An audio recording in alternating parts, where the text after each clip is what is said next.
Hi, this is Kendall Boyson, professional life and recovery coach, and you're listening to Encouragementology, the practice of instilling hope.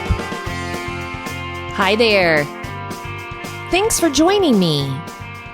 On this show, we are getting back in our hula hoop as we redirect worry into what we can actually control. Have you ever noticed how worry has a way of making itself very comfortable in your body? Like it doesn't just visit your thoughts. It moves in, rearranges the furniture, and tightens your shoulders while it's at it. I'm not talking about the big, dramatic worries that show up once in a while. I'm talking about the everyday kind, the background noise, the constant mental tabs you keep open that never fully close. What's interesting is how often we don't even call it worry.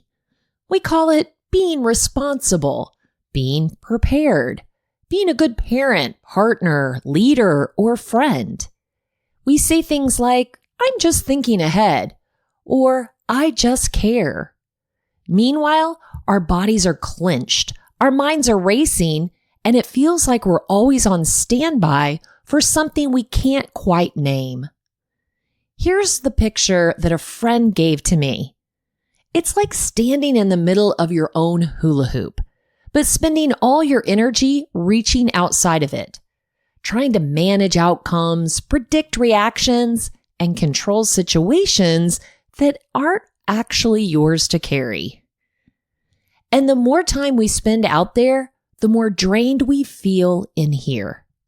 So today, I want to look at worry from a few less popular angles. Not just whether it's helpful or unhelpful, but what it does to us, where it comes from, and what might happen if we gently brought our attention back into our own hula hoop. Because when we focus on what we can actually work on, something shifts. We don't suddenly stop caring. We just stop carrying what was never ours to hold. Worry has a sneaky way of making itself feel productive. It shows up dressed as responsibility, as preparation, as being on top of things. And because of that, we rarely question it. We just assume that if we stop worrying, something important will slip through the cracks. But here's the thing. Worry isn't the same as action, and it definitely isn't the same as control. I like to think of it this way. When worry takes over, it's as if our mind starts pacing the room, narrating every possible outcome, convinced that staying busy will somehow keep us safe. Meanwhile, nothing is actually getting done. What is happening is that our nervous system stays on high alert. Our body stays tense. Our thoughts keep looping. And over time, that constant state of readiness starts to feel normal. This is where the hula hoop idea becomes really helpful. Picture your hula hoop on the ground around you. Inside it are the things you actually have influence over. Your choices, your reactions, your habits, the way you take care of yourself, the way you respond when life throws something unexpected your way. Outside the hula hoop are the things we spend most of our time worrying about. Other people's behavior, outcomes we can't predict, conversations we haven't had yet, futures we can't see clearly. Worry pulls us outward. Growth pulls us inward. And the more time we spend outside our hula hoop, the more powerless we feel. Not because we are powerless, but because we're focused on things that were never meant to be controlled by us in the first place.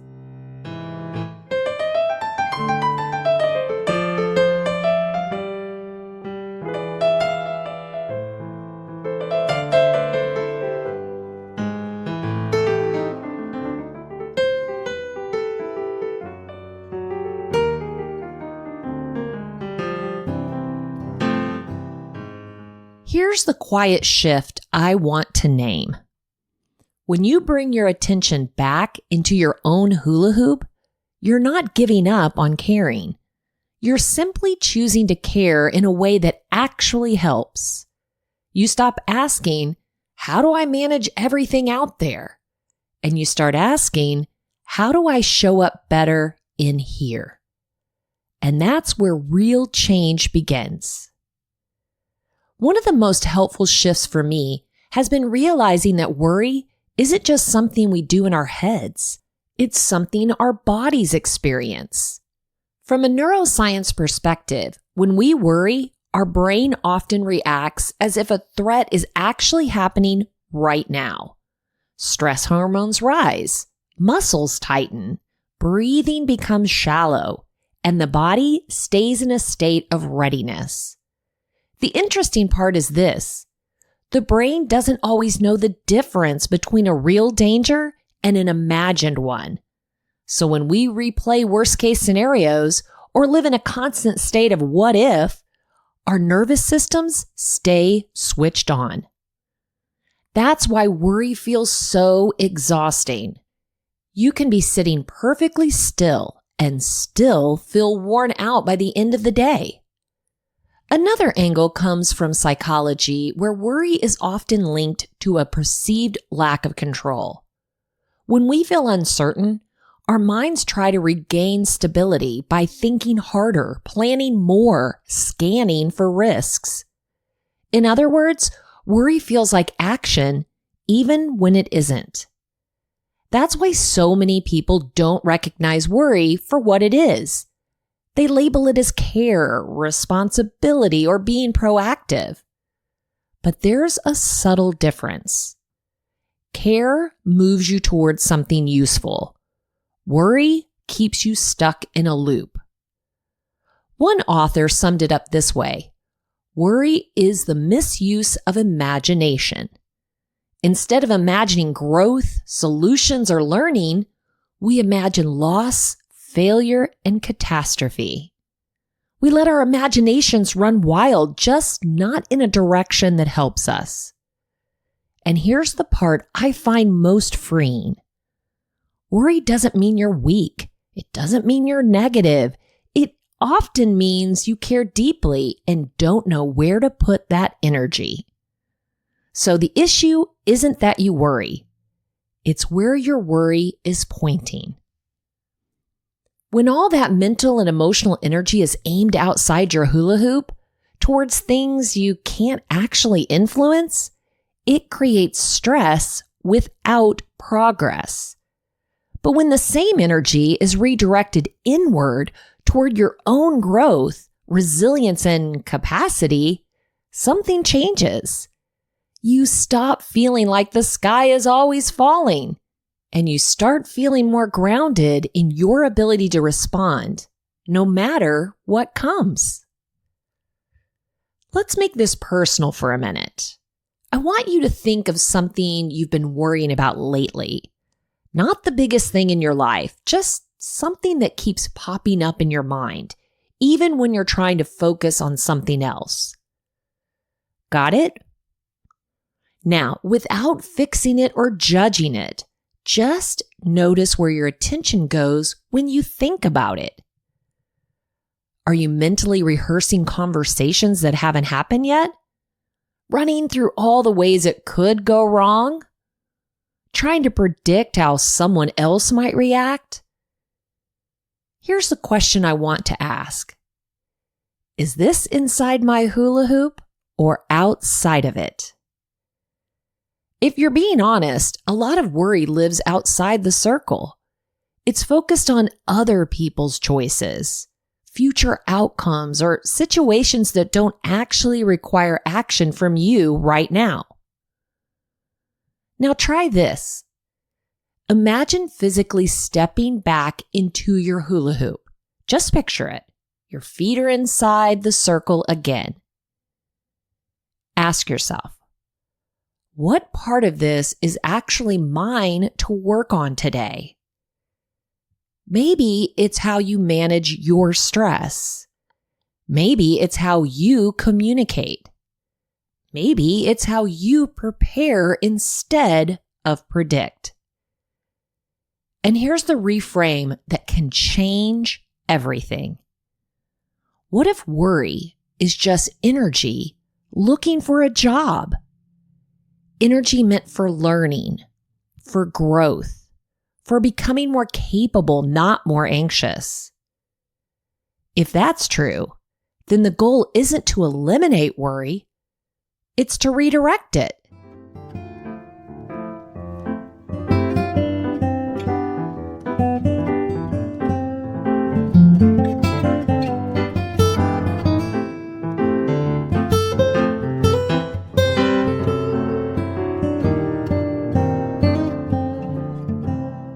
When you redirect your energy, you don't magically lose concern. You just stop feeling like the sky is falling every time something feels uncertain. You start responding instead of reacting, and that's a much calmer place to live from. Once you start noticing where your worry goes, you begin to see patterns. You can almost catch it in real time. That moment when your mind starts drifting outward, when you feel that urge to manage, fix, or anticipate something that hasn't happened yet. This is where the work becomes very simple, but not always easy. The first shift is to pause, not to stop worrying entirely, but to interrupt it. To notice the moment you've stepped outside your hula hoop and gently guide yourself back in. You might even say it out loud. That's outside my circle.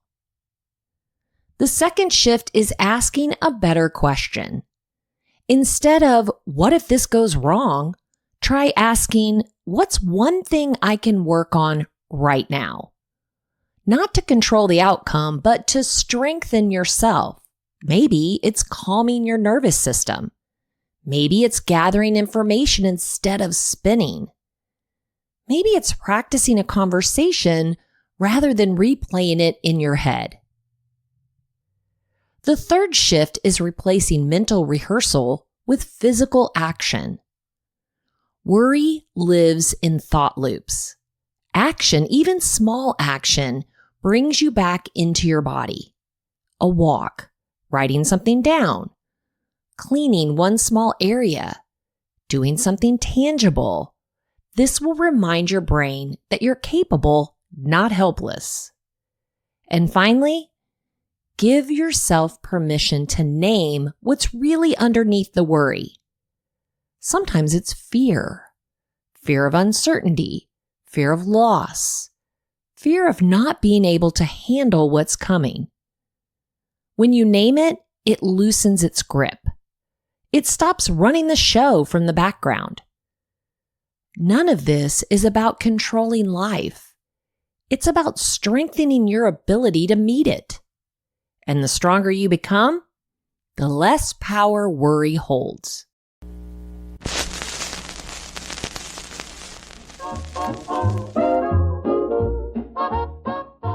The A side of worry is the one we hear all the time.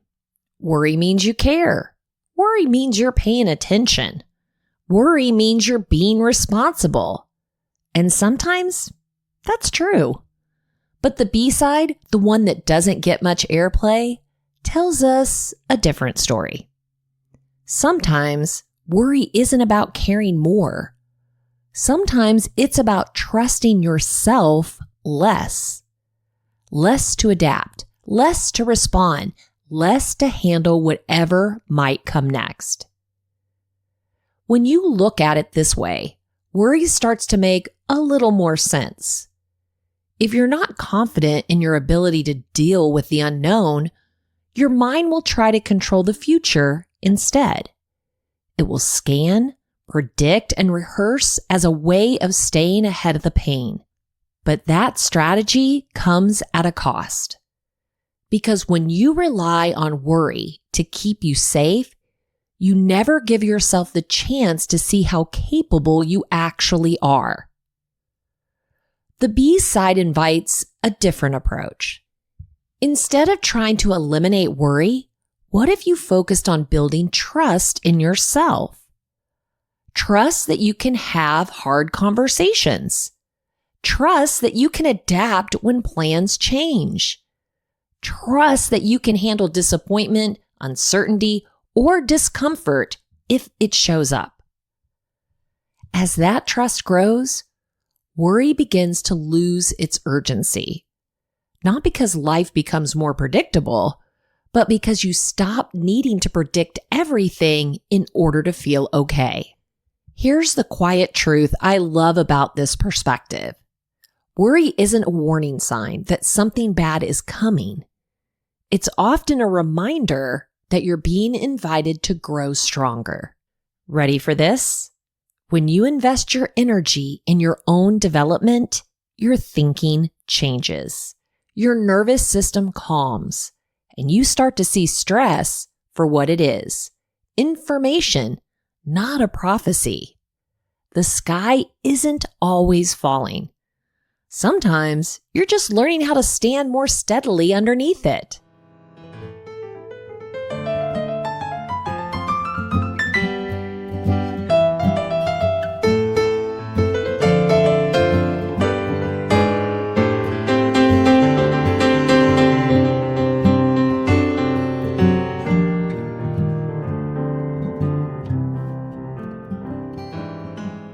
There's a story I want to tell you about a man who spent most of his life watching the weather.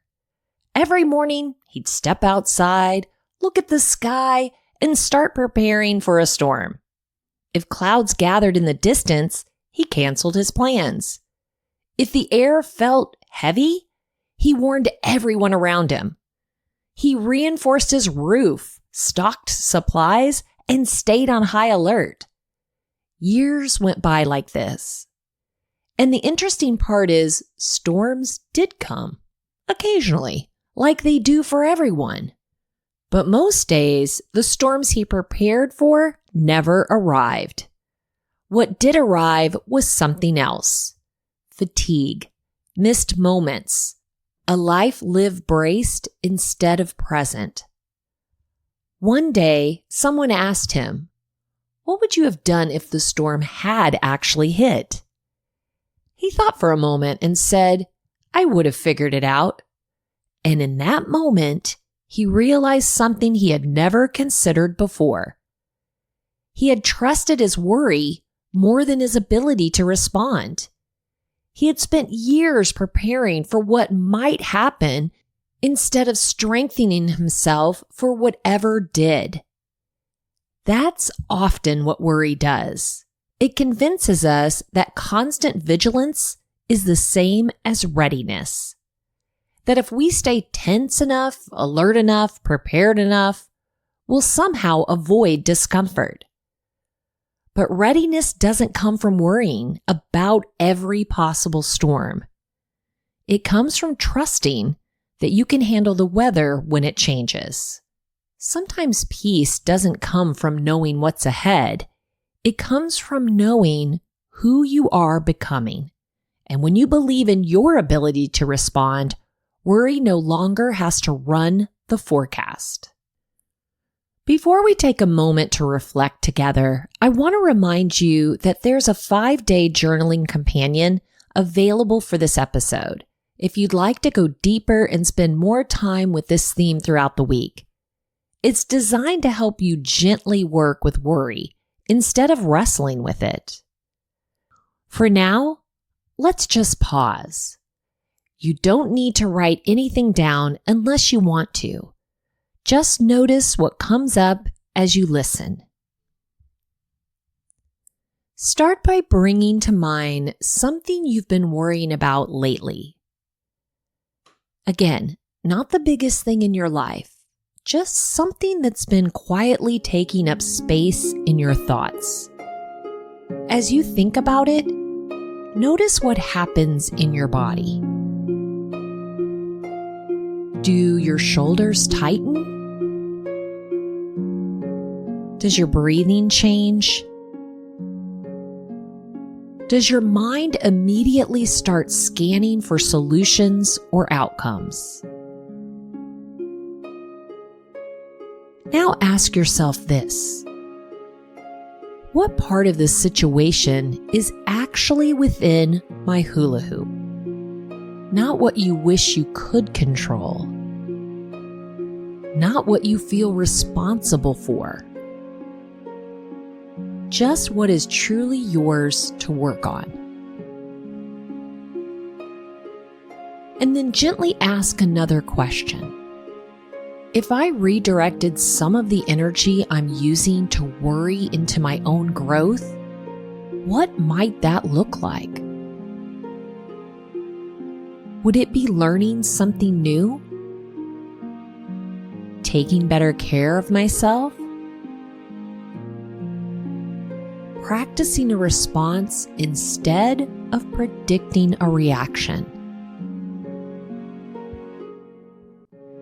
Finally, sit with this. What would change if I trusted myself a little more to handle whatever comes? Not perfectly, not without discomfort, just with a little more confidence in your ability to respond. Sometimes reflection isn't about finding answers. It's about creating space for calm, clarity, and a different way of seeing.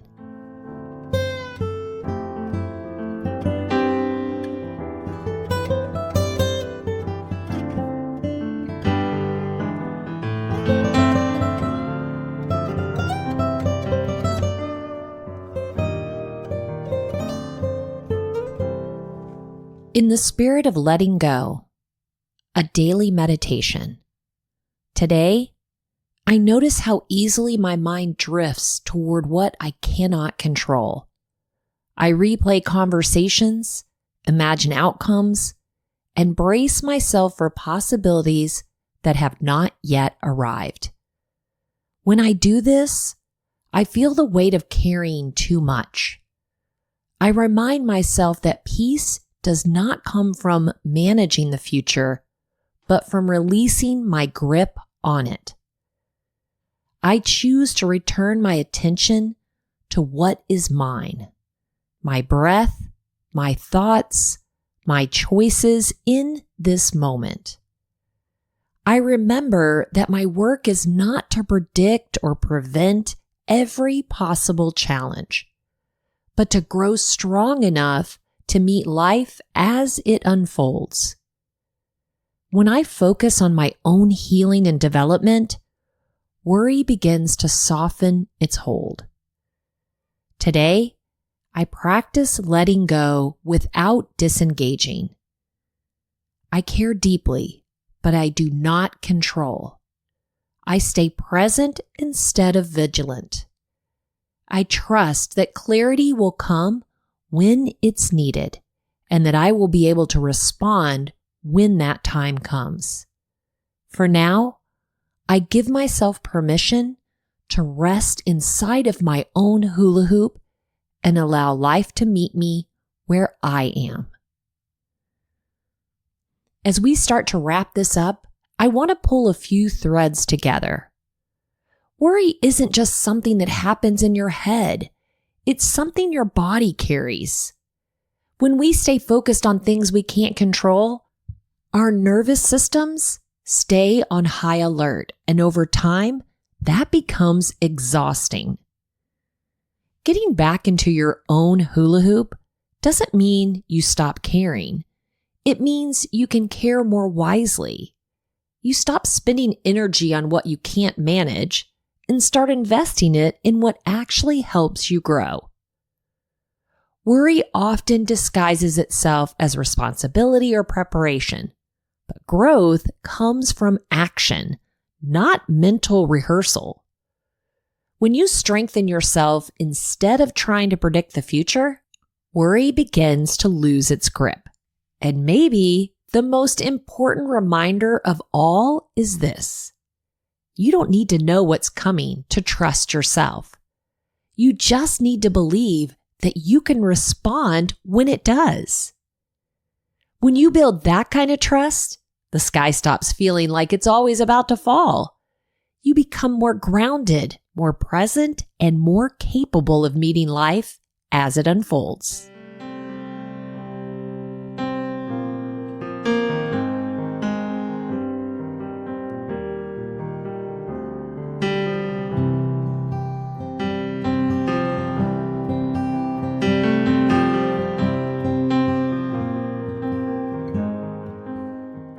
If you want to share encouragementology with a friend who needs to know they're not alone in this journey of self-discovery, you can visit encouragementology.com or anywhere you stream your content to receive this episode and all others. Check out the show notes for the 5-day journaling companion and follow us on Facebook and Instagram for additional encouragement throughout the week. So I challenge you. Notice when worry pulls you outside your hula hoop. Each time it does, gently bring your attention back to what you can actually work on within yourself. Invest that energy in your growth and trust that you are becoming more capable than you realize. I know you can do it. Thank you for listening to Encouragementology with Kendall Boyson, where we find positive ways to handle some of life's challenges. Stumbled through until the path was clear. That's when I found you and how I wound up here. All I needed was a rock that I could lean on. All you needed was some wind beneath your wings. We might be seeing things from different points of view, but that don't mean a thing. You and I, we were meant to be. I was made for you, you were made for me. So let it happen naturally. Things will work out fine, just you wait and see.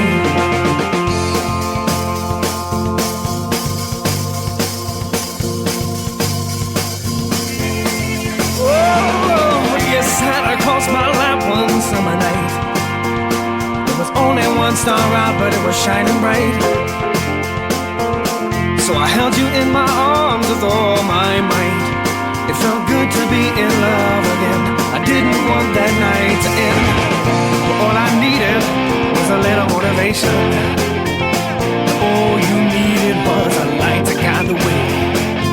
We might disagree until we drive each other crazy, but things should be okay. You and I, we were meant to be. I was made for you, you were made for me. So let it happen naturally. Things will work out fine, just you wait and see. I have never felt this way before. Every time you leave, you always leave me wanting more. It wasn't long before I knew that no one else would ever do. I only hope you feel it too. Realized I loved you on a Monday afternoon when you caught me staring at you from across the room. There was only one star out that night, but I made a wish for you, and I hope that